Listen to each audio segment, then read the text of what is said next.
야곱과 에서의 삶은 달랐습니다. 똑같이 한날에 한 모태에서 나왔지만은 야곱은 하나님께서 전 인류를 구원하시고자 하는 하나님의 구속사의 언약 가운데 이렇게 부름을 받고 선택되어 쓰임받은 사람이 되었고, 에서는 안타깝게도 택함을 받지 못했습니다. 로마서 9장 13절은 이렇게 기록하고 있습니다. 기록된 바 내가 야곱은 사랑하고 에서는 미워했다 하심과 같으니라. 에서는 장자였고 야곱은 차자였습니다. 그런데 하나님께서는 장자를 선택하지 않으시고 차자를 선택하셨습니다. 당시나 지금이나 가문을 계승하는 자는 차자가 아니라 장자를 통해서 계승되어 왔습니다. 그렇다면 에서가 당연히 이삭을 이어서 구속사의 그 계보를 이어가야 마땅했을 것입니다. 한데 하나님께서는 장자가 아니라 차자를 선택했습니다. 왜 그럴까요? 왜 하나님께서 굳이 에서를 선택하지 않고 야곱을 이렇게 선택해서 그 차자를 통해서 하나님의 언약을 계승했느냐 하는 것입니다. 이것을 통해서 성경은 무엇을 말씀하시느냐? 그것은 당시 시대의 관습이나 어떤 가문의 입장이 아니라 하나님께서 그것을 떠나서 야곱을 선택하신 것은 모든 인류 구원의 구속사의 주관자가 사람에 의해서 결정되는 것이 아니고 유일하게 하나님에 의해서만 결정된다는 사실들을 보여주고 있는 것입니다. 우리 구원도 마찬가지일 것입니다. 어떤 사람의 형편이나 그 사람의 어떤 상황에 의해서 그 사람 됨됨에 의해서 우리를 선택하신 것이 아니고 그것과 아무 상관없이 하나님께서 당신의 계획과 섭리 가운데 오늘 우리를 무조건적으로 선택해 주셨다는 것입니다. 이 사실 믿으십니까?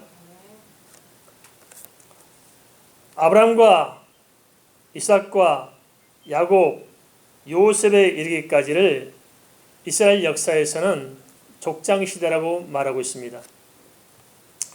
성경이 족장시대를 통해서 인류를 구원하기 위한 하나님의 밑그림을 잘 보여주고 있습니다. 그럼 어떻게 하나님께서 인류에 대한 구원의 역사를 펼쳐가실까요? 그것은 다른 것이 아니라 사람을 선택하는 것으로 시작합니다. 아브라함을 선택했고 이삭을 선택했고 또 야곱을 이어서 선택하고 그의 12아들을 선택하십니다. 그런데 이 선택의 이면에는 선택받지 못한 사람도 있었습니다.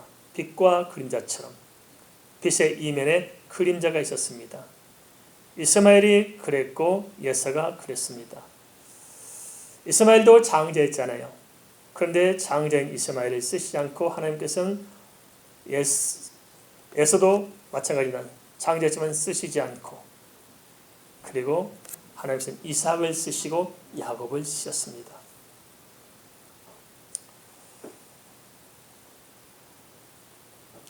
그러면 어떤 사람을 선택하고 어떤 사람을 버려두신 것일까요? 그것은 우리 사람으로서는 잘 알 수 없을 것입니다.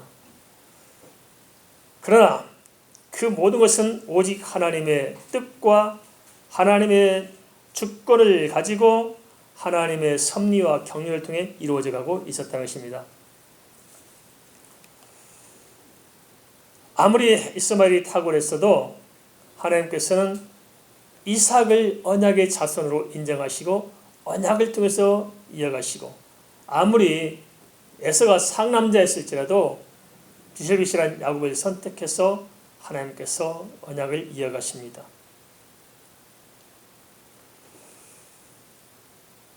왜 그렇게 우리가 이해할 수 없는 선택을 하셨을까요?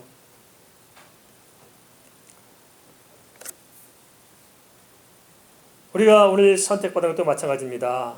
우리가 다 알지 못해요. 세상에 보면 우리가 훨씬 탁월한 사람들도 많고 참 착한 사람도 얼마나 많아요. 그런데 우리를 하나님께서 선택하셨어요. 그것은 다른 어떤 이유가 있어서가 아니고 내 어떤 공로가 있어서가 아니고 오직 전적으로 하나님께서 내게 부어주시는 그 은혜에 의해서 오늘 내가 선택됐다는 것입니다. 그래서 우리는 이 선택에 대해서 감사할 수밖에 없을 것입니다. 감사하지 않습니까? 만일에 우리가 선택받지 못했다면 어찌할까요? 이게 참 심각하지 않아요?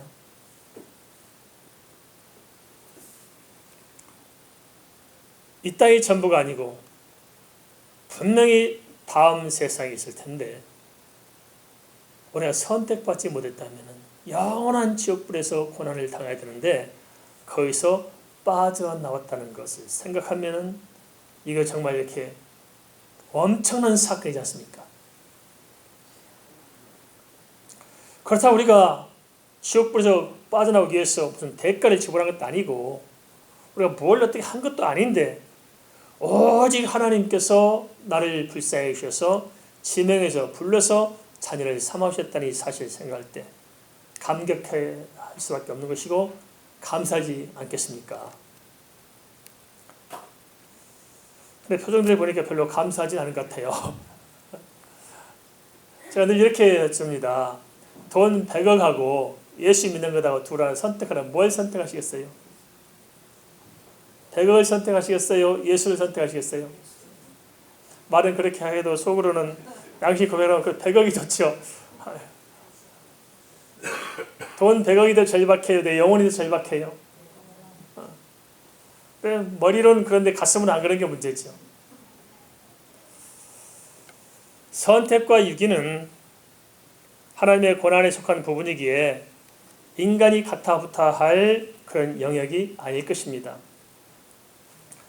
로마서 9장 21절 토기장이가 칠흑 한 덩이로 하나는 기위 쓸 그릇을 하나는 천이 쓸 그릇을 만들 권한이 없겠느냐.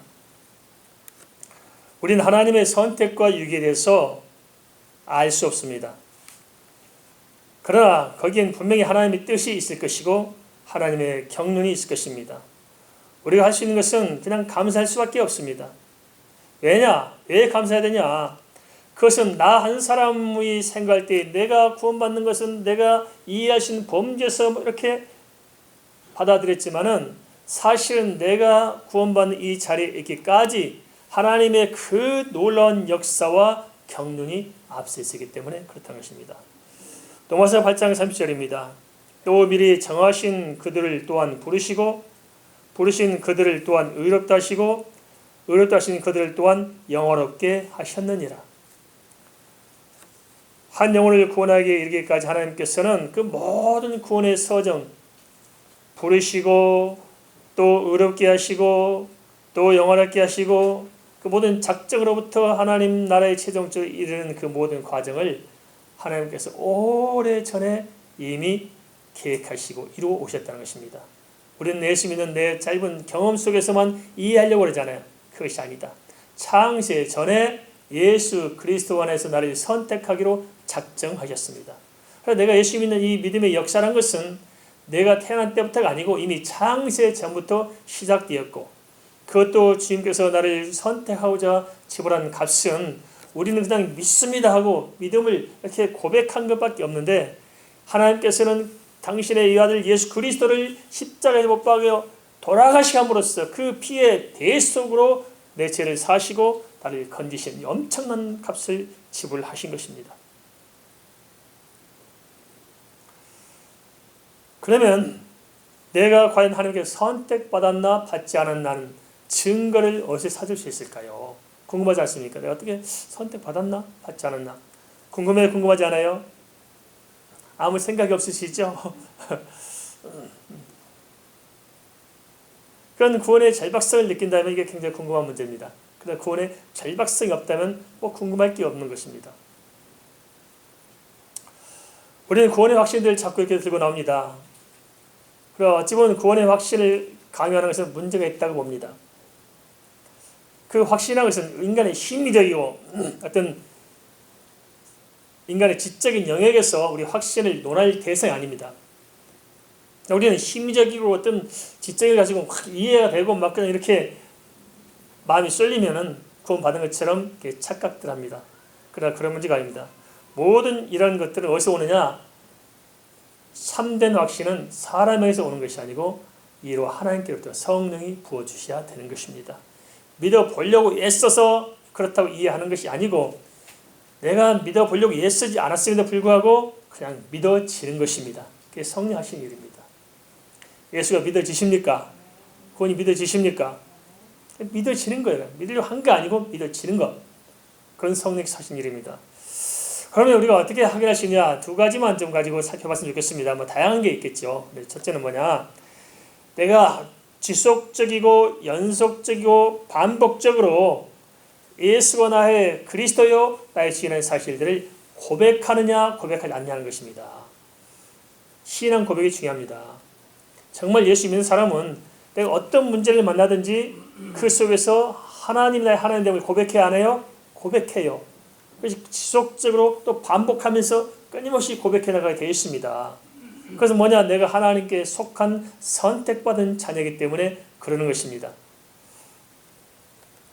또 하나는 그러므로 나가서 신앙 고백뿐만 아니고 그 고백이 결국 내 인격을 이끌어가는 것이고 또 그 신앙 고백하는 데 인격체가 내 삶을 이끌어가기 때문에 진정하게 선택받은 사람은 인생의 삶의 목적과 목표와 방향이 바뀌게 되어 있습니다. 똑같은 일을 할지 모르지만은 생각이 다릅니다. 목적이 다른 겁니다. 같은 직장에 같이 일하더라도 생각이 다를 수 있을 것입니다. 그 두 가지가 분명하다면은 나는 하나님께 선택받은 사람입니다. 그것이 흐리다. 이것은 고민해 볼 필요가 있을 것입니다. 성경에는 두 부류의 계보를 보여주고 있습니다. 하나는 불택자의 계보로서 이 땅의 문명을 창달하는 계보가 나오고요. 또 반면에 두 번째는 택한 백성으로서 하나님의 영적인 구속사를 이루어가는 그런 계보가 등장하고 있습니다. 예를 들면 그렇습니다. 창세기 4장은 구속사의 계보와 관계없는 가인으로부터 람에게 이르는 계보가 나옵니다. 그래서 람에게 이르러서 당시 시대의 문명을 아주 굉장히 발전시키지 않습니까? 두발 가인이라는 사람을 통해서 과학 문명이 창달되게 됐고 야발을 통해서 농업과 산업이 일어나게 되고 또 유발을 통해서 문화와 예술이 창달되게 되었습니다. 우리에게 중요한 생계 문제잖아요. 근데 이 야발을 통해서 목축업을 시작하면서 또 그것을 번성해 나가면서 이 인간의 이 생계 문제에 관한 이 산업 문제, 그것이 바로 야발이에서 시작되었다는 것입니다. 그러면 그뿐만 아니라 또 시대를 발전시키는 과학문명이 필요하잖아요. 두발가인이 여러 가지 기계를 만들기 시작하면서 과학의 문명들을 창달해 나가서 이렇게 발전하고 있습니다. 그러면 또 인간이 먹고 무슨 과학적으로 발전된 것만 필요한 것이 아니고 인간의 인간으로서 어떤 문화적인 어떤 욕구가 있지 않겠습니까? 그래서 문화와 예술을 유발을 통해서 창달하게 됩니다. 우리나라도 그렇잖아요. 크게 보면 이 속에서 살아가게 되어 있습니다. 산업 문명과 과학 문명과 문화 예술을 통해서 우리가 이렇게 살아가고 있을 것입니다. 그렇지만 이들은 세상 문명을 창달했을 뿐이지 사실 하나님과는 직접적인 관계가 없었다는 데 문제가 있습니다. 이어서 창세기 5장에는 아담에서 아벨이 죽고 다시 셋을 이렇게 세워서 에노스에 이르도록 하는 계보가 있습니다. 여기서 또 다시 노아에 이르기까지 쭉 계보가 흘러가는데요. 이 계보는 어떤 계보냐? 이 세상 문명을 창달하는 계보가 아니고 하나님께 예배하면서 하나님의 그 전인류 구속사를 이어갈 수 있는 그 하나님의 큰 경륜을 이루는 그러한 계보의 모습이 있습니다. 어떻게 보면 가인과 셋에서 노아로 이어지는 계보보다도 가인과 라멕으로 이어지는 계보가 세상적으로는 더 창대하게 보일 것입니다. 그렇지만 이 땅에서 아무리 창대하다고 해도 그것이 전부라면 인간은 비참할 것입니다. 우리가 이 세상에서 출세하고 성공할 수 있습니다. 잘 될 수 있습니다. 그렇지만 그것이 전부라면, 그것이 내 인생의 모든 것이라면 인간은 참 불쌍하지 않겠습니까? 이 땅이 전부라면 모를까? 죽고 난 그 다음 세계, 그것이 분명하다면 어찌할까요? 자꾸 이렇게 해도 우리가 그 시각을 못 느낍니다. 네, 파스칼이라는 사람이 이렇게 하나의 게임을 만들었습니다. 근데 그걸 다 설명할 수는 없고요. 이렇게 생각하면 됩니다. 자, 어떤 사람은 죽고 천국이 있고 지옥이 있다고 말하는 사람도 있습니다. 성경 이렇게 이야기하고 있고요. 어떤 사람은 그게 어디가 있느냐, 사람 죽으면 끝난다고 주장하는 사람 있잖아요. 좋다, 그럼 두 가지 있다고 가정해 봅시다. 두 가지. 그러면 그 사람들의 말대로 죽어서 천국도 없고 지옥도 없다면은 그 사람들은 뭐 그도 끝난 거잖아요. 그런데 천국도 없고 지옥도 없다 했는데 천국 있고 지옥이 있으면 어찌할 건데, 그때 가서 대책 있어요? 없지요. 뭐 이렇게 답답하게 이렇게도 이야기해 봅니다만은, 그러나 그것은 논쟁의 대상이 아닙니다. 왜냐하면 하나님의 계시를 통해서 천국은 분명히 있고 지옥은 분명히 있기 때문에. 이 땅에 문명만 창달하고 이 땅에서 사는 것만이 전부라면은 인간은 정말 불쌍한 존재가 될 것입니다. 그러면 하나님께서는 오늘 우리에게 에서의 족보를 상세히 보여준 이유는 무엇일까요? 그것은 하나님께서는 비단 선택한 백성만 아니라 이 세상의 역사까지 전체를 운행하시는 분임을 성경에 알려주고 있습니다. 모든 세상의 정치, 경제, 사회나 큰 틀에서 역사를 누가 운행해요? 하나님이 운행하시는데, 그 속에서 또 하나 뭘 운행하시냐? 구원의 역사를 그 세상 역사 속에서 이끌어가고 계신다는 것입니다. 그래서 하나님께서 말씀하신 것은 이 구원의 역사만을 말씀하신 것이 아니고 전체 세상 역사 속에서 어떻게 구원의 역사를 이끌어가고 계신가를 함께 말씀하고 있다는 것입니다. 그것을 오늘 이렇게 읽은 말씀을 통해서 우리에게 알려주고 있습니다. 야곱도 창대했지만은 세상적으로 보면 에서가 더 창대했습니다. 근데 하지만 결국은 어떻게 되느냐? 하나님의 원하시고 계획하신 인류 구원의 방향으로 모든 것이 기결되어 간다는 것입니다. 이 세상 역사가 그럴 것입니다. 세상이 어떤 뭘 가지고 세상적인 철학과 사상을 가지고 세상을 이끌어가는 것처럼 보일지 모르지만은 결국은 하나님의 구속사의 방향으로 인류 역사는 진행되고 있습니다. 그걸 우리가 봐야 됩니다. 창세기 25장 23절에서는 여호와께서는 두 민족이 복중에서 나뉘게 되는데 큰 자가 어린 자를 섬기리라고 말씀하고 있습니다. 그럼 이 말씀은 어떻게 성취됐을까요? 에서는 제발로 세일에 정착했지만은 야곱은 가나안에 정착하게 되었습니다. 아이고 희한합니다. 뭐가 희한하냐? 지금 사람의 생각으로 볼 때는 지금 자기가 원하는 대로 살았잖아요.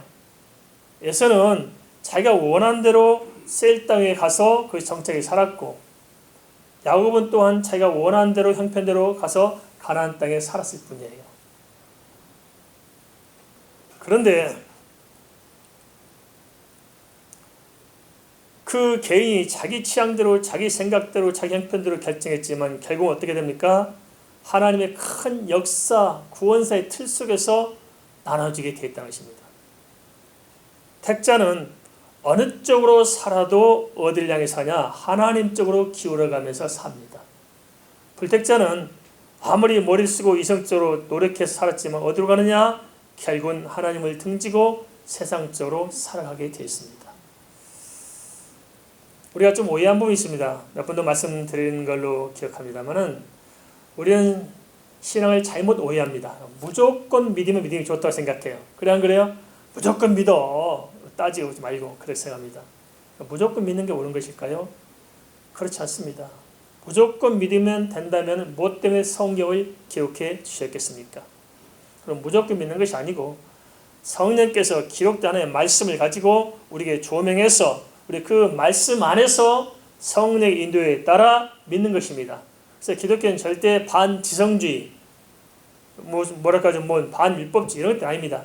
말씀을 생각하고 계시에 의존해서 우리가 믿는 것입니다.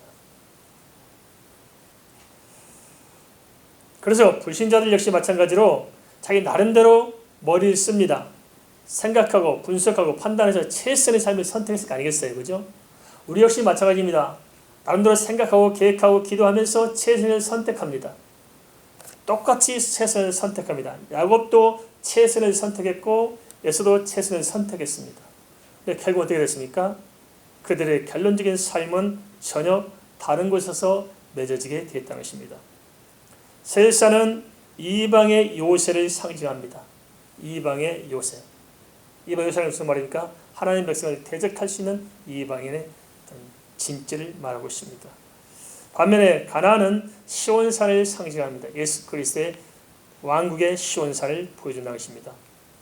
그래서 한 번은 그렇습니다. 모든 하나님의 큰 틀에서는 하나님께서 운행하셨지만은 선택받은 사람이나 선택받지 못한 사람이나 결국 자기 삶을 누가 선택해 하느냐면 자기 스스로 선택해 가더라는 것입니다. 그래서 천국도 제 발로 걸어가고 지옥도 제 발로 걸어갈 것입니다. 이렇게 보면은 하나님의 큰 틀에서 가지고 있는 경륜이나 우리 개인의 자유의지한 선택이 서로 상충되지 않습니다. 자유의지조차도 하나님의 큰 틀에 있겠습니다만은 우리가 이렇게 열심히 했는데 택함받은 사람은 그 열심히 가지고 하나님의 의를 이루는 것이고 택함받지 못한 사람은 열심히 살았는데 그거 가지고 하나님을 떠나서 불신앙적으로 지옥 가는 길로 이렇게 투자하며 사는 것입니다.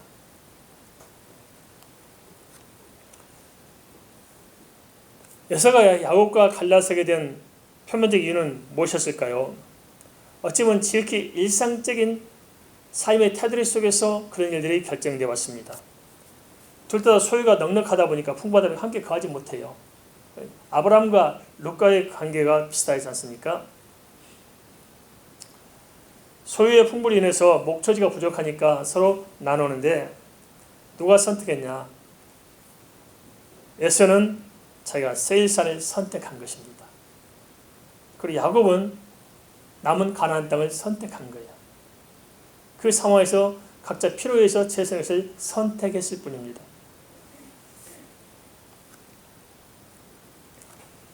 그렇지만 큰 틀에서 근본적인 배경은 이삭을 통해 예언했던 하나님의 계시가 성취되었습니다. 어떤 계시였습니까? 아브라함과 이삭과 야곱을 통해서 이어져온 큰 틀의 그 언약은 두 가지가 있었어요. 하나는 땅의 약속이고 하나는 자손의 약속입니다. 그게 두 가지. 그래서 가나안 땅을 보용해서 줄 것이고 하늘의 붓별처럼 바다의 모래알처럼 그 많은 자손이 이 가나안 땅에 채우도록 하나님께서 언약하셨습니다. 그를 통해 누가 오세요? 메시아가 오심으로 인류 구원의 것을 하나님께서 약속해 주신 것이죠. 그리고 하나님께서는 신명기 2장 5절 보니까 세일사는 누구의 주기로 작정했냐면 에서에게 주기로 작정했습니다. 이 사실을 에서가 몰랐을 것이고 어찌 보면 야곱도 그 사실을 깊이 몰랐을 것입니다만은 인생을 살고 보니까 결론적으로 어떻게 된 것입니까?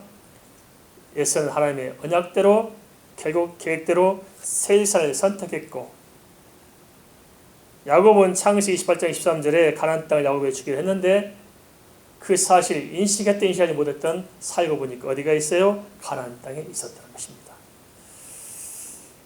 그 모든 것이 결국은 하나님의 계획과 경대로 성취가 되었습니다. 그리고 후대도 마찬가지입니다.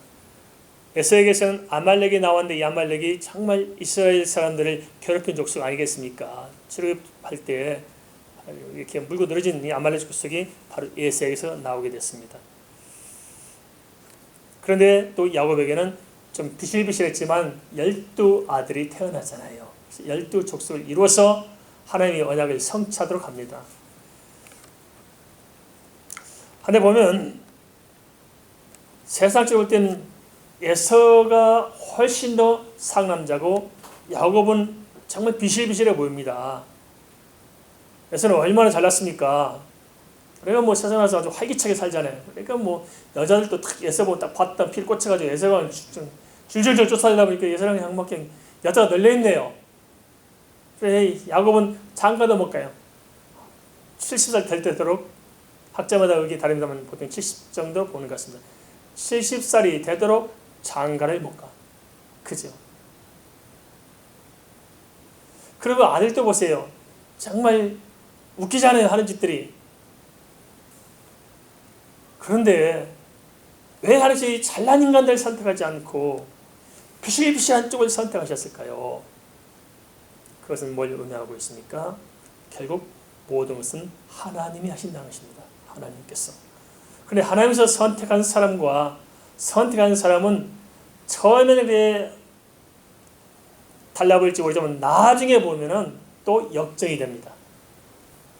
야곱의 경우도 마찬가지입니다. 처음 선택할 때 야곱은 그냥 거짓말을 해대고 행위나 속이고 아주 그냥 인본주의적으로 아주 충만한 사람이잖아요. 나중에 야곱은 거룩한 성자의 모습을 갖습니다. 하나님도 다 거룩한 모습으로 축복하면서 정말 먼 하나님 나라의 그 역사와 이루어질 일들을 바라보면서 자기들을 다 축복하고 바울 앞에서 바울을 축복하는 모습을 보면 정말 거룩한 모습을 보이잖아요. 그리고 야곱의 12아들들도 그렇습니다. 형편없는 사람들이지만 나중에 요셉을 만나면서 그들이 변화되고 다듬어지면서 또 하나님의 언약의 백성으로서 잘 마무리가는 모습을 볼 수 있습니다. 이런 모든 것을 통해서 성경은 두 가지를 오늘 우리에게 이야기해 주고 있습니다. 첫째는 모든 것은 하나님의 언약대로 된다는 것입니다. 믿으십니까? 하나님 언약 가운데 진행되고 있다. 두 번째는 그러므로 어떻게 하냐? 우리는 그 은혜에 감사할 뿐입니다. 감사자. 하나님께서 이렇게 우리를 선택했다는 자체가 감사하지 않습니까? 그 은혜를 우리는 감사하며 살아가면 됩니다. 감사하니까 이따의 것들 때문에 고민돼서 감사가 안 나오죠? 그건 아닙니다. 정말 이 하나님께서 내게 베풀어 주신 이 구원의 역사가 무엇인가를 우리가 안다면 이 세상 것에 의해서 우리가 주눅들지 않고 정말 하나님께 오는 감격과 감사가 넘치게 될 것입니다.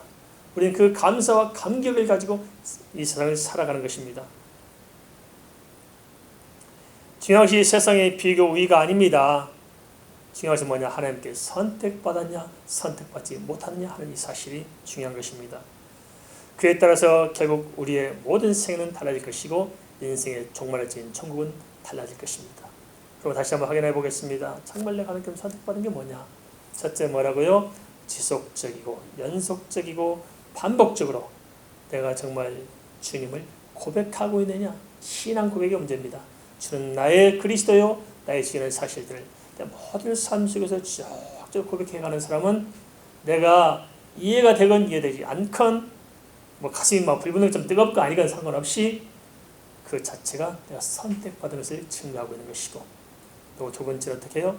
내가 살아가는 모든 삶이 이 땅의 최종적인 목표가 있는 것이 아니고 이 땅을 뛰어넘어서 영원한 천국을 바라보고 주의 나라의 그날을 바라보고 산다면 나는 분명 하나님께 선택받은 언약의 자손인 것입니다. 이 사실을 잘 기억하시고 다시 한번 하나님 앞에 정말 내 자신의 이 선택받은 은혜와 이 사랑에 대해서 다시 감사가 회복되기를 주의 이름으로 축원을